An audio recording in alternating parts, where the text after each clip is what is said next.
Okay. எல்லோருக்கும் வணக்கம். So, இன்னைக்கு நம்ம பார்க்க போற கன்டென்ட் பார்த்தீங்கன்னா, option trading ஸ்ஃபோர்ஸி strategy.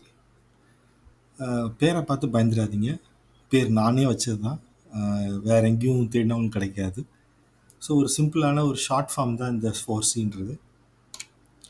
Okay. So, என்ன அப்ஜெக்டிவ், இந்த பர்டிகுலர் ஸ்ட்ராட்டஜியோடைய அப்ஜெக்டிவ் என்னன்னா, நமக்கு வந்து ட்ரெண்ட் சேஞ்ச் ஆகுதா இல்லையா? இப்போது ஒரு பர்டிகுலர் டைம் பீரியடில் வந்து நமக்கு ட்ரெண்டு சேஞ்ச் ஆகுதா இல்லையான்னு கண்டுபிடிக்கணும். சேஞ்ச் ஆச்சுன்னா நம்ம பை பண்ணலாமா வேண்டாமா அப்படின்றதையும் நம்ம கண்டுபிடிக்கணும்.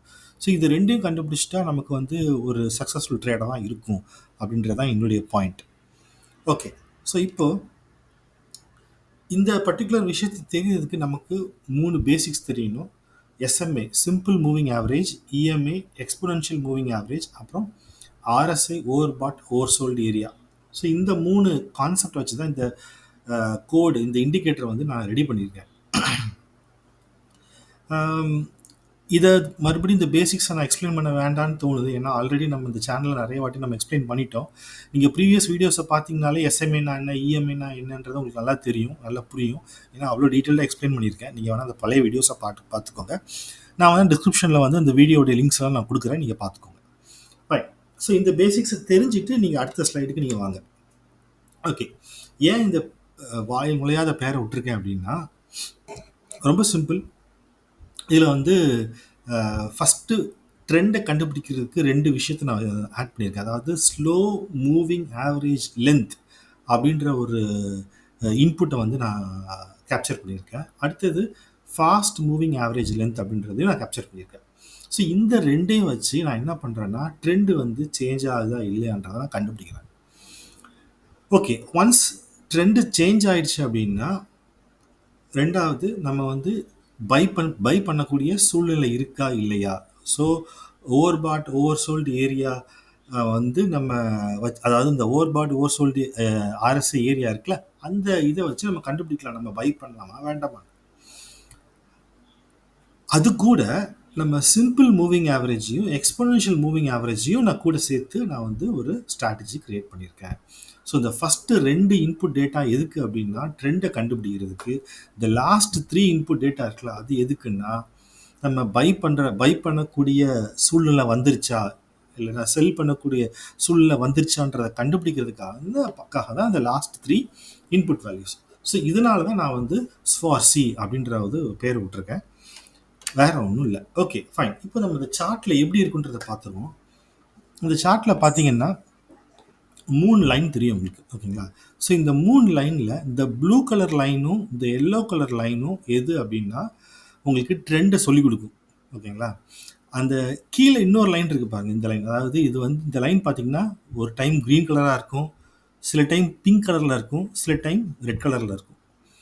இதை எதை இண்டிகேட் பண்ணுறது நான் சொல்கிறேன் ஃபஸ்ட்டு. அதுக்கு முன்னாடி இந்த ப்ளூ கலர் லைனும் இந்த எல்லோ கலர் லைனும் என்னன்னு சொல்லிடுறேன். இந்த ப்ளூ கலர் லைன் தான் ஃபாஸ்ட் மூவிங் ஆவரேஜ், சரிங்களா. இந்த எல்லோ கலர் லைன் இருக்குல்ல, இதுதான் உங்களுக்கு ஸ்லோ மூவிங் ஆவரேஜ். இப்போ இந்த 2 லைனை வச்சு நம்ம எப்படி ட்ரெண்டை கண்டுபிடிக்கிறோம் அப்படின்னா, இந்த எல்லோ லைனுக்கு மேலே இந்த ப்ளூ லைன் இருந்துச்சு அப்படின்னா அது வந்து உங்களுக்கு அப் ட்ரெண்டில் இருக்குன்னு அர்த்தம், ஓகேங்களா. அது எப்போ வந்து அந்த ப்ளூ லைன் வந்து எல்லோ லைனை கிராஸ் ஆகி கீழே போகுதோ இட் மீன்ஸ் தட் அதாவது உங்களுக்கு டவுன் ட்ரெண்ட் ஆக போகுதுன்னு அர்த்தம். இதுதாங்க முக்கியமான விஷயம். அதாவது இந்த ப்ளூ கலர் லைன் இருக்குல்ல, இது வந்து எல்லோ லைனுக்கு மேலே இருந்துச்சு அப்படின்னா உங்களுக்கு அப் ட்ரெண்டில் இருக்குது, ஓகேங்களா. அந்த லைன் பார்த்தீங்கன்னா ப்ளூ லைன் வந்து இந்த எல்லோ லைனை கிராஸ் ஆகி கீழே போச்சுன்னா டவுன் ட்ரெண்டுக்கு மாறிடுச்சுன்னு அர்த்தம். உடனே நீங்கள் அந்த இடத்துல வாங்கக்கூடாது. இது ஜஸ்ட் நமக்கு ட்ரெண்டை சொல்லுது, எந்த ட்ரெண்டில் இருக்குன்னு. ஓகே. இப்போது இந்த இடத்துல பார்த்தீங்கன்னா இது கீழே இருக்கா, அப்போ எல்லோ லைனுக்கு கீழே இருக்குது. அப்போ இட் மீன்ஸ் தட் அது வந்து டவுன் ட்ரெண்டில் இருக்குது. இப்போ இங்கே பாருங்கள், இது அப்படியே வந்து இந்த இடத்துல என்னது எல்லோ லைனு கிராஸ் ஆகி மேலே போதா, அப்போ இட் மீன்ஸ் தட் என்னது, இது வந்து அப் ட்ரெண்டுக்கு மாறிடுச்சு. அப்போ இந்த பர்டிகுலர் இன்ஃபர்மேஷனை வச்சு நம்ம ட்ரெண்டை நம்ம ஐடென்டிஃபை பண்ணிடலாம். இதுதான் ஃபஸ்ட்டு விஷயம் நம்ம பார்க்க வேண்டியது. ரெண்டாவது, எப்போ பை பண்ணும் எப்போ செல் பண்ணும், அதான் ரொம்ப முக்கியம் இப்போ, ஓகேங்களா. ஸோ இப்போ இதில் இந்த இந்த 3வது லைன் காட்டுனேன் பார்த்தீங்களா? இது பார்த்தீங்கன்னா, ஒரு சமயம் கிரீன் கலர்ல இருக்கு. சில சமயம் ரெட் கலர்ல இருக்கு. அப்படிதானே? அப்ப சில சமயம் பார்த்தீங்கன்னா, பிங்க் கலர்ல இருக்கு. இப்ப இதுல இந்த கன்டினியூஸா ரெட் கலர்ல இருக்குன்னு வச்சுக்கோங்களேன். அப்போ என்ன சொல்லுதுன்னா, இந்த மார்க்கெட் வந்து மேலேயே போயிட்டு இருக்குன்னு அர்த்தம்.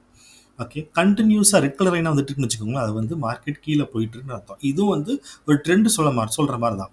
ஆனா, இதுல இந்த ஆர்எஸ்ஐ இன்ஃபர்மேஷன வச்சு ஓவர் ஓவர் சோல்ட் ஏரியாவ கண்டுபிடிச்சு, எந்த இடத்துல பை பண்ணணும், செல் பண்ணணுன்றத நான் சொல்லியிருக்கேன். இப்ப இதுல பார்த்தீங்கன்னா, 2 விஷயம் இருக்கு. இந்த ஆரோ மார்க் காமிக்குதுல, இது வந்து ட்ரெண்ட் இன்ஃபர்மேஷன். இந்த பை இருக்கு பார்த்தீங்களா, அந்த பீன்னு காமிக்குது பார்த்தீங்களா, இது வந்து நம்ம பை பண்ணணும் அப்படின்ற இண்டிகேஷன். ஓகேங்களா? ஸோ இந்த 2 ஒரே நேரத்துல வரணும். அதாவது ஒண்ணு இந்த சேம் கேண்டில்லே உங்களுக்கு இந்த ஆரோ மார்க்கும் வரணும். அது கூட இந்த பை இண்டிகேஷனோ, செல் இண்டிகேஷனோ சேர்ந்து வந்துச்சு அப்படின்னா, உங்களுக்கு என்ன ஆச்சு? கன்ஃபார்மா நீங்க பை பண்ணிடலாம். ஓகேங்களா? அதுக்கப்புறம் அதே மாரி தான். இப்போ இது வந்து பார்த்தீங்கன்னா, கிரீன் கலர்ல ஆரோ மார்க் இருக்கு. கிரீன் கலர்ல பை இருக்குன்னு வச்சுக்கோங்களேன். இது 2ம் ஒண்ணு ஒரே இடத்துல இருக்கணும். இல்ல நெக்ஸ்ட் கேண்டில்ல இருக்கலாம். ஓகேங்களா? நெக்ஸ்ட் கேண்டில்ல இருக்கலாம். ஒரு 1, 2 கேண்டில் வரைக்கும் நீங்க செக் பண்ணிக்கலாம். பிரச்சனை இல்ல. ரொம்ப தள்ளி, அதாவது இந்த ஆரோ மார்க் தள்ளி இருந்து, இந்த பை தள்ளி இருந்துச்சுன்னா, நீங்க கொஞ்சம் ட்ரேட் பண்றத அவாய்ட் பண்ணிக்கணும். சில நேரங்கள்ல சக்சஸ்ஃபுல்லா போகும். பட் நம்ம ரிஸ்க் எடுக்க வேண்டாம். இது 1. ஓகேங்களா? அப்ப என்ன சொன்னேன்? இந்த ட்ரையாங்கிளும், இந்த பையும் சேர்ந்து வந்தாலோ, இல்ல 1, 2 கேண்டில் தள்ளி வந்தாலோ நம்ம பை பண்ணிக்கலாம். இப்போ அதே மாரி தான் செல்லுக்கும். இப்போ பார்த்தீங்கன்னா, இது பாருங்க. உங்களுக்கு செல் இங்க இருக்கு. இந்த ரெட் கலர் ட்ரையாங்கிள் கொஞ்சம் தள்ளி இருக்கு. ஸோ இந்த இடத்துல வந்து நம்ம பை பண்றத கொஞ்சம் அவாய்ட் பண்ணிக்கணும். வெயிட் பண்ணிக்கணும். ஓகேங்களா? ஓகே. ஃபைன். ஸோ இப்போ இதில வந்து அ அ செல்லுக்கும், அதாவது செல்லுக்கும் இந்த ரெட் கலர் ட்ரையாங்கிளும் சேர்ந்து வந்துச்சு அப்படின்னா, நீங்க பை பண்ணி செல் பண்ணிக்கலாம். இவ்வளோதான். இவ்வளோதாங்க. இதுதான் பைக்கும், செல்லுக்கும் உள்ள இன்ஃபர்மேஷன். ஃபைன்.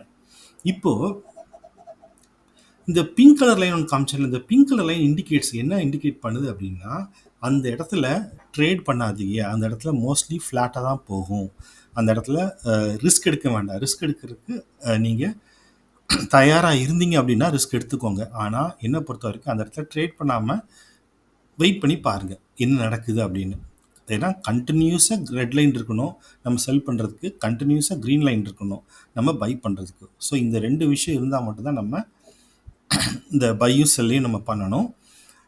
இன்கேஸ் இந்த பிங்க் லைன் இடையில வந்துச்சு அப்படின்னா, நீங்க வந்து கொஞ்சம் கேர்ஃபுல்லா இருக்கணும். இதுதான் இந்த இந்த பர்ட்டிகுலர். ஸோ இது வந்து என்ன, ரொம்ப சேஃப் ட்ரேடிங்.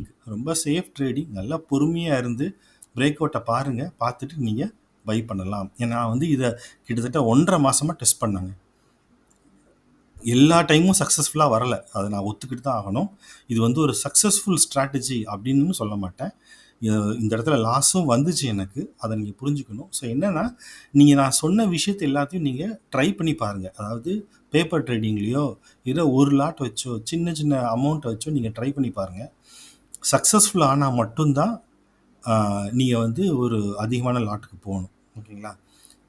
இது ரொம்ப முக்கியம் அது. ஏன்னா நான் அது 1 1/2 மாசம் ட்ரை பண்ணி அப்பப்போ லாஸ் பண்ணேன். பட் எனக்கு நெறைய வாட்டி நல்ல ப்ராஃபிட் கிடைச்சது. அதாவது அருமையான ப்ராஃபிட் கிடைச்சது. மோஸ்ட் ஆஃப் த டைம் நான் என்ன பண்ணேன்னா, இந்த 15% 10% தான் நான் வந்து ப்ராஃபிட்ட ஃபிக்ஸ் பண்ணிட்டேன். அதுக்கு மேல நான் வந்து ஆசைப்படல. ஸோ என்ன ஆச்சுன்னா, எனக்கு கன்சிக்யூட்டிவா எனக்கு வந்து ப்ராஃபிட் கிடைச்சது. இந்த இந்த டிசிப்ளின்டா நான் ட்ரேட ஃபாலோ பண்ணும்போது எனக்கு கன்சிக்யூட்டிவா எனக்கு ப்ராஃபிட் கிடைச்சது. ஒரு நாள் வாங்கிட்டு அடுத்த நாள் லாஸ் ஆகி மொத்தத்தையும் அப்படி நடக்கவே இல்ல. நான் கரெக்ட்டா நான் வந்து ப்ராப்பரா நான் இந்த இண்டிகேட்டர் என்ன சொல்லுதோ அதுக்கேத்த மாரி நான் ஃபாலோ பண்ணேன். இதுதான் இந்த ஸ்ட்ராட்டஜியோடைய சக்சஸ்ஃபுல் திங். ஓகே. இது வந்து நான் உங்கள பேக் டெஸ்ட் பண்ணி காட்டுறேன் உங்களுக்கு. என்ன என்ன எப்படி எப்படி என்னென்ன டிஃபிகல்டீஸ் இருக்குன்னு. ஏன்னா, எந்த இடத்துல லாஸ் ஆகுன்றத நான் சொல்லணும்ல. அதையும் நான் சொல்லிடுறேன் உங்களுக்கு. ஓகே. அதுக்கு முன்னாடி என்னன்னா, இந்த இந்த இண்டிகேட்டர் வேணும். இந்த இண்டிகேட்டருடைய கோடு வேணும் அப்படின்னா, நீங்க என்ன பண்ணணும்னா, ஒரு 3 விஷயம் எனக்கு பண்ணணும். நான் அந்த இண்டிகேட்டர் வந்து ஃப்ரீயா தரலான்னு இருக்கேன். ஆக்சுவலா நான் வந்து ஒரு ₹500 சார்ஜ் பண்ணலான்னு பார்த்தேன். பட் வேண்டாம். அ ரொம்ப வந்து சப்ஸ்கிரைபர்ஸ்ன்றது காசு வாங்குற மாரி எனக்கே ஒரு ஃபீலிங் ஆச்சு. ஸோ அப்படி நம்ம பண்ண வேண்டாம். நான் ஃப்ரீயாவே தரேன். அ உங்களுக்கு வந்து ப்ராஃபிட் கிடைச்சது அப்படின்னா, எனக்கு வந்து ஒரு சின்ன அமௌண்ட்டு போடுங்க. எனக்கு சப்போர்ட்டிவா இருக்கும். சின்ன அமௌண்ட்னா அதுக்காக நீங்க வந்து அப்படியே ப்ராஃபிட்ல ஒரு 10% அப்படிலாம் இல்ல. உங்களால் எவ்வளோ கொடுக்கணும்னு தோணுதோ அதை நீங்கள் கொடுத்தா போதும். ஃபைன், அவ்வளோதான். இது ஒன்று. ஆனால் நீங்கள் கோடு வாங்கும்போது என்ன பண்ணணும் அப்படின்னா, அருண் சிஸ்டம் வெப்சைட்டில் வந்து உங்களுக்கு ஒரு ஃபார்ம் இருக்கும். அந்த ஃபார்மை வந்து நீங்கள் ஃபில் பண்ணி ரெஜிஸ்டர் பண்ணணும் ஃபஸ்ட்டு. ரெண்டாவது விஷயம் என்னென்னா, நீங்கள் வந்து சப்ஸ்கிரைப் பண்ணியிருக்கணும், சப்ஸ்கிரைபராக இருக்கணும். அட்லீஸ்ட் அதை மட்டும் எனக்கு பண்ணி கொடுங்க. அப்புறம் ஒரு லைக் பண்ணுங்கள். ஒரு கமெண்ட்டில் வந்து சும்மா ஹாய் அப்படின்னு டைப் பண்ணுங்கள். இல்லை உங்களுக்கு ஏதாவது மென்ஷன் பண்ணால் டவுட் இருந்தால் மென்ஷன் பண்ணுங்கள். இல்லை சும்மா ஒரு message hi, thanks for the code, thank you அப்படின்னு சொல்லிட்டு சும்மா ஒரு ஒரு ஒரு ஒரு ஒரு கமெண்ட்டை போடுங்க. கமெண்ட்டை போட்டுட்டு அந்த ஸ்க்ரீன்ஷாட்டை இந்த வாட்ஸ்அப் நம்பருக்கு அனுப்பிச்சி விடுங்க. நீங்கள் அனுப்பிச்சி விட்டிங்கன்னா நான் வந்து உங்களுக்கு, நீங்கள் ரெஜிஸ்டர் பண்ணும்போது ஒரு மெயில் ஐடி கொடுப்பீங்க. அந்த மெயில் ஐடிக்கு நான் கோடை சென்ட் பண்ணிவிடுவேன். உங்களுக்கு வாட்ஸ்அப்புக்கும் நான் உங்களுக்கு சென்ட் பண்ணி விட்டுருவேன். இவ்வளோ தாங்க. இந்த விஷயம் மட்டும் பண்ணி கொடுத்தீங்க அப்படின்னா எனக்கு கொஞ்சம் சப்போர்ட்டிவாக இருக்கும். ரொம்ப நன்றி. ஃபைன். அடுத்தது நம்ம இப்போ அந்த சார்ட்டில் எப்படி இருக்குன்றதை பார்த்துருவோம்.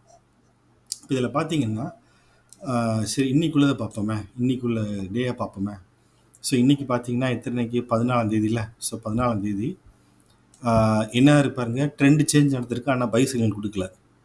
திருப்பி இங்கே ஒரு ட்ரெண்ட் சேஞ்ச் நடந்திருக்கு, நம்ம பை சிக்னல் கொடுக்கல. ஆனால் இங்கே பாருங்கள், கரெக்டாக இந்த இடத்துல ஒரு ட்ரெண்ட் சேஞ்ச் நடந்திருக்கு, அதே சமயம் பை சிக்னலும் கொடுத்தாச்சு. ஓகேங்களா? அப்போ ரெண்டும் சேர்ந்து வந்திருக்கா. ஸோ இப்போ இந்த இடத்துல வந்து நான் பை பண்ணோன்னா, பை பண்ணிவிட்டு நான் இந்த இடத்துல நான் செல் பண்ணிட்டேங்க. நான் வந்து இதை வந்து நான் ஹோல்ட் பண்ணல. பட் ஹோல்டு பண்ணியிருந்தோன்னா சூப்பராக வந்திருக்கும், சரியான ஒரு இது ஹை கிடச்சிருக்கும் நமக்கு. பட் நான் ஹோல்டு பண்ணலை, நான் இந்த இடத்துலையே செல் பண்ணிட்டேன். இன்னொரு முக்கியமான விஷயம் என்னென்னா, இப்போ இங்கே பை சிம்பிள் காட்டுதுன்னா இந்த கேண்டில் ஆரம்பிச்சோடனே பை சிம்பிள் காட்டாது. இந்த கேண்டில் க்ளோஸ் ஆனதுக்கப்புறம் அடுத்த கேண்டில் விழும்போது தான் அந்த கன்ஃபர்மேஷன் கிடச்சா மட்டும்தான் இந்த இடத்துல பை சிம்பிள் காட்டும். அது நம்ம முக்கியமாக புரிஞ்சுக்கணும்.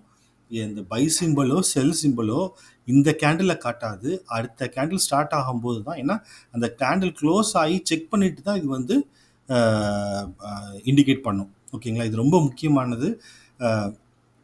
தயவுசெய்து இதை வந்து ஃபாலோ பண்ணிக்கோங்க. சரிங்களா? திருப்பியும் சொல்கிறேன், இந்த பை சிம்பிள் வந்து எப்படின்னா இந்த கேண்டிலில் காட்டாது. ஃபஸ்ட்டு இந்த கேண்டில் வந்துடும், விழுந்துட்டு அடுத்த கேண்டில் போடுது பார்த்தீங்களா, அந்த இடத்துல தான் ஓகே கன்ஃபார்ம் ஆயிடுச்சுன்னு சொன்னதுக்கப்புறம் தான் இந்த இடத்துல பை காமிக்கும். ஓகேங்களா? பைன்ற சிம்பிள் காமிக்கும். இந்த ஏர் மார்க் வந்து உடனே வந்துடும், அது பிரச்சனை இல்லை. பட் இந்த பைன்ற சிம்பிள் இங்கே தான் காமிக்கும். ஓகேங்களா? இதுதான் இதில் முக்கியமான விஷயம் அதில். ஓகே. ஸோ இன்றைக்கி வந்து ஒரு ட்ரேட் எடுத்தேன், சூப்பரான சக்ஸஸ்ஃபுல்லான ட்ரேடு. இன்றைக்கி நிறைய பேர் ப்ராஃபிட் எடுத்திருப்பீங்க. பட் இதெல்லாம் வந்து அன்எக்ஸ்பெக்டட். இவ்வளோ சடார்னு ஒரு ஹை வந்ததெல்லாம் அன்எக்ஸ்பெக்டடு. ஸோ அதெல்லாம் நீங்கள் வந்து இது பண்ண முடியாது. இப்போ இதை பார்த்தீங்கன்னா சூப்பரான ஒரு ட்ரேடு. இந்த இடத்துல நான் வந்து எடுக்கக்கூடாது, பட் நான் நேற்று அந்த ரிஸ்க்கை எடுத்துட்டேன். பட் எனக்கு சரியான ஒரு இது கிடச்சிது. இதுவும் எனக்கு ஒரு சரியான ஒரு ப்ராஃபிட் கிடச்சிது. ஏன்னா பையும் அந்த ட்ரையாங்கிள் அதுவும் பார்த்தீங்கன்னா உங்களுக்கு சேர்ந்து வந்திருக்கு. ஸோ ஒரு ப்ராஃபிட் நீங்கள் அழகாக பார்க்கலாம். நீங்கள் இந்த கலருக்கும் பார்த்தீங்கன்னா தெரியும், கொஞ்சம் டார்க்காக இருக்கும், இது ஒரு மாதிரி லைட்டாக இருக்கும் பாருங்கள். இது கூட நீங்கள் வச்சு ஒரு இண்டிகேட் பண்ணிக்கலாம். ஓகேங்களா? ஃபைன். ஸோ இப்போ இந்த ஏரியா பார்த்தீங்கன்னா இது வந்து ஒரு ரிஸ்கியான ஏரியா. பட் அதில் கூட ப்ராஃபிட் எடுக்கலாம். இதில் பார்த்தீங்கன்னா இதில் ப்ராஃபிட் எடுத்துருக்கலாம். பாருங்கள், பையும் செல்லும் சேர்ந்துருக்கு பார்த்தீங்களா, இந்த இடத்துல ப்ராஃபிட் எடுக்கலாம். இந்த இடத்துல பாருங்கள் ரொம்ப தள்ளி வந்திருக்கு. ஓகேங்களா? ஸோ இந்த இடத்துல ரிஸ்க் எடுக்க வேண்டாம். பாருங்கள், இதில் பிங்க் லைனும் உங்களுக்கு கிராஸ் ஆகிருக்கு பாருங்கள். நான் ஜூம் பண்ணி காட்டுறேன். பார்த்தீங்கன்னா இந்த பாருங்கள், பிங்க் லைன் இடையில வருது பாருங்கள். ஸோ இட் மீன்ஸ் தட் இந்த இடத்துல நம்ம வந்து கொஞ்சம் கேர்ஃபுல்லாக இருக்கணும். ஓகேங்களா? அதான் இதில் முக்கியமான விஷயம். ஃபைன். அதே மாதிரி இந்த இடமும் தான். இது பாருங்கள், பிங்க் லைன் அதிகமாக வந்திருக்கு. ஸோ இந்த இடத்துல எடுத்தால் ப்ராஃபிட், சின்ன ஒரு ப்ராஃபிட் கிடைக்கும். நீங்கள் 10% மாதிரி நீங்கள் எடுக்கிறதா நினச்சிங்கன்னா நீங்கள் தைரியமாக ரிஸ்க் எடுங்க. பட் நீங்கள் இடத்துல ஹோல்டு பண்ணிங்கன்னா சடார்னு கீழே போயிடும். முக்கியமான விஷயம், இது வந்து நீங்கள் இந்த இடத்துல பை பண்ணிவிட்டு இது வந்து இந்த லைனை ட்ரெண்டு சேஞ்ச் ஆகிடுச்சு. இது க்ரீன் கலரில் இருக்குது, இது வந்து ரெட் கலரில் வந்துருச்சு அப்படின்னா நீங்கள் கண்ணை மூடிட்டு எக்ஸிட் ஆகிடணும். முக்கியமானது, நீங்கள் எக்ஸிட் ஆகாமல் விட்டீங்க அப்படின்னா அது சடார்னு கீழே போய் மொத்தமும் ஃப்ளாப் ஆகிடும். ரொம்ப முக்கியம். நீங்கள் ஸ்டாப் லாஸ்லாம் மெயின்டைன் பண்ணி பண்ணணும் கண்டிப்பாக. ஓகேங்களா? ஓகே. அடுத்தது இன்னைக்குள்ள பாருங்கள். ஓகே, இதுவும் கூட ஆக்சுவலாக சக்ஸஸ்ஃபுல்லாக வந்துச்சு. பட் இதெல்லாம் ரிஸ்க் தாங்க. சம்டைம்ஸ் நமக்கு ஒர்க் இப்போ இது பாருங்கள், சூப்பராக ஒர்க் அவுட் ஆகிருக்கு. இந்த பாருங்கள், இதுதான் ரொம்ப ரிஸ்கியான ஏரியாங்க. என்னைக்காவது ஃப்ளாட் மார்க்கெட்டுன்னு தோணுச்சுன்னா நீங்கள் பேசாமல் இருக்கிறது நல்லது. இதெல்லாம் பார்த்தீங்கன்னா பை கொடுத்துருக்கான், ஆனால் சேர்ந்து இல்லை. ஓகேங்களா? இது செல் கொடுத்துருக்கான், சடான் பை கொடுத்துட்டான். ஸோ இது நம்ம வாங்க மாட்டோம் கண்டிப்பாக. பட் இதை நம்ம பர்ச்சேஸ் பண்ணலாம். அந்த ஆரோ மார்க்கும் செல்லும் சேர்ந்து வந்திருக்கு பாருங்கள். ஸோ இந்த இடத்துல நீங்கள் பை பண்ணிங்கன்னா உங்களுக்கு ப்ராஃபிட் கிடைக்கும். ஸோ இது ஒரு நல்ல ஒரு இண்டிகேட்டர் தான். நல்ல அழகாக ஒர்க் அவுட் ஆகுது. நான் ஒரு 1.5 மாதம் டெஸ்ட் பண்ணேங்க. சூப்பராக எனக்கு வந்து ஒர்க் அவுட் ஆச்சு. அதை உங்களுக்கு ஷேர் பண்ணணும்னு நினச்சேன். ஸ்டாப் லாஸ் இல்லாமல் நீங்கள் வந்து ட்ரேட் பண்ணக்கூடாது. கண்டிப்பாக ஸ்டாப் லாஸ் வைக்கணும். ஸ்டாப் லாஸ் எவ்வளோ வைக்கணும் அப்படின்னா 10 to 15% வச்சுக்கலாம். அதுக்கு மேலே நீங்கள் கூட்டாதீங்க. இன்கேஸ் உங்களால் நீங்கள் ஸ்டாப் லாஸை தாங்க முடியும் அப்படின்னா, இப்போ இந்த இடத்துல நீங்கள் பை பண்ணுறீங்கன்னா இதோடைய இந்த ஏரியாவை தான் வந்து நீங்கள் வந்து என்ன பண்ணணும், ஸ்டாப் லாஸாக ஃபிக்ஸ் பண்ணணும். இப்போ நான் உதாரணத்துக்கு சொல்கிறேன். இந்த இடத்துல நீங்கள் வந்து பை பண்ணுறீங்கன்னு வச்சுக்கோங்களேன். அப்போ உங்களுக்கு ஸ்டாப் லாஸ் எதுவாக இருக்குன்னா இந்த இடத்துல வைக்கணும். ஸ்டாப் லாஸ் பெரிய ஸ்டாப் லாஸ் இது. பட் உங்களால் முடியும் அப்படின்னா வச்சுக்கோங்க. இல்லைன்னா அவ்வளோ பயமாக இருக்குன்னா 15 பாயிண்ட் அதுக்கு மேலே குறைச்சி வைக்காதீங்க ஸ்டாப் லாஸை. ஓகேங்களா? ஸோ இப்போ இது வந்து என்ன, இந்த டேவுடைய ஹையை நான் எடுத்து இப்போ பார்த்தீங்கன்னா 10ஆம் தேதி, அந்த 10ஆம் தேதியில் வந்து இந்த ஹையை வச்சுட்டு அதை ஸ்டாப் லாஸாக வச்சுட்டேன். ஓகேங்களா? இப்போ இன்கேஸ் நான் இங்கே பை பண்ணுறேன்னு வச்சுக்கோங்களேன். இந்த இடத்துல பை பண்ணுறோம் அப்படின்னா இதை நீங்கள் ஸ்டாப் லாஸாக வச்சுக்கலாம். ஓகேங்களா? பட் ரொம்ப அதிகமாக வைக்காதீங்க. இப்போ இதெல்லாம் வந்து இதில் நீங்கள் இன்கேஸ் பை பண்ணுறீங்கன்னு வச்சுக்கோங்களேன். இந்த இடத்துல பாருங்கள், ஸ்டாப் லாஸ் இங்கே வச்சிங்கன்னா உங்களுக்கு பெருசாக உங்களுக்கு ப்ராஃபிட்டே அடிக்காது. சடார்னு கீழே வந்துடும். ஸோ இந்த இடத்துல எடுக்கக்கூடாது. இப்போ இது எடுக்கிறீங்க அப்படின்னா இப்போ இது வந்து ஒரு நல்ல ஒரு பை ஏரியா. ஏன்னா செல் ஏரியா. இது செல்லும் காமிச்சிருக்கு, ஆரோ மார்க்கும் காமிச்சிருச்சு. ஓகேங்களா? அப்போ அந்த இடத்த அப்போ உங்களுக்கு ஸ்டாப் லாஸ் வந்து நீங்கள் இங்கே வச்சுக்க வேண்டியதான். ஓகேங்களா? ஸ்டாப் லாஸ் இங்கே வச்சிட்டிங்கன்னா உங்களுக்கு கரெக்டாக அந்த இதை பார்த்துக்கோங்க, ஹையை பார்த்துக்கோங்க, இந்த லோவை பார்த்துக்கோங்க. நீங்கள் பை இந்த இடத்துல பண்ணுறீங்க அப்படின்னா கரெக்டாக அந்த லோவுக்கு பார்த்து நீங்கள் அன்னையோடைய லோ என்னவோ அந்த இடத்துல நீங்கள் ஸ்டாப் லாஸ் வச்சுக்க வேண்டியதான். ஃபைன். ஓகே, இப்போ நான் இதை வந்து ரிமூவ் டு ட்ராயிங்ஸ் கொடுத்துட்றேன். ஸோ இந்த மாதிரி நீங்கள் பண்ணிக்கலாம். இப்போ இந்த இடத்துல நீங்கள் பை பண்ணுறீங்கன்னா ப்ரீவியஸ் டே இது வந்து, ஏன்னா இப்போ இதான் ஸ்டார்ட் ஆகிருக்கு. ஸோ ஆரம்பித்த உடனே இது காமிச்சிருச்சு. இப்போ பார்த்தீங்கன்னா இந்த இடத்துல பை காமிக்குதுன்னா இட் மீன்ஸ் தட் அடுத்த கேண்டில் விழும்போது அந்த இடத்துல பை காமிக்கும். ஸோ இங்கே உங்களுக்கு ட்ரையாங்கிளும் ஃபார்ம் ஆயிடுச்சு. ஸோ கன்ஃபார்மாக நீங்கள் தைரியமாக வாங்கலாம். ஓகேங்களா? ஃபைன். அப்போ இங்கே வாங்குறீங்கன்னா எது ஸ்டாப் லாஸ் வைக்கணும்னா ப்ரீவியஸ் டே க்ளோஸை நீங்கள் வந்து ஸ்டாப் லாஸ் வச்சுக்க வேண்டியதான். அவ்வளோதான். ஸோ இந்த மாதிரி ஒரு இதாக வச்சுக்கலாம். பட் என்ன கேட்டால் ரொம்ப ஸ்டாப் லாஸ் வைக்காதீங்க. ரொம்ப ஸ்டாப் லாஸ் வச்சிங்கன்னா உங்களுக்கு லாஸ் ரொம்ப அதிகமாக வாய்ப்பு இருக்குது. So maximum 10 to 15%. அப்படி பிரச்சனை பெருசாக உங்களுக்கு வந்து லாஸ் ஆகாது. இன்றைக்கி விட்டாலும் நாளைக்கு நீங்கள் எடுத்துக்கலாம். ஸோ இந்த ஸ்ட்ராட்டஜியில் வந்து கன்ஃபார்மாக உங்களுக்கு வந்து ப்ராஃபிட் கிடைக்குமா அப்படின்னா அப்படி சொல்ல முடியாதுங்க. லாஸும் வரும். இதை மனசில் வச்சுட்டு நீங்கள் ட்ரேட் பண்ணணும். ஃபைன். அவ்வளோதான் ஃப்ரெண்ட்ஸ். இதுதான் இவ்வளோ விஷயங்கள் சொல்லணும்னு நினச்சேன், சொல்லிட்டேன். உங்களுக்கு இந்த கண்டென்ட்டு பிடிச்சிருந்து, இந்த வீடியோ பிடிச்சிருந்துச்சுன்னா லைக் பண்ணுங்கள். உங்களுக்கு கோடு வேணும்னா நான் சொன்ன இந்த 3 விஷயத்தையும் பண்ணிட்டீங்கன்னா கொஞ்சம் நல்லாயிருக்கும்.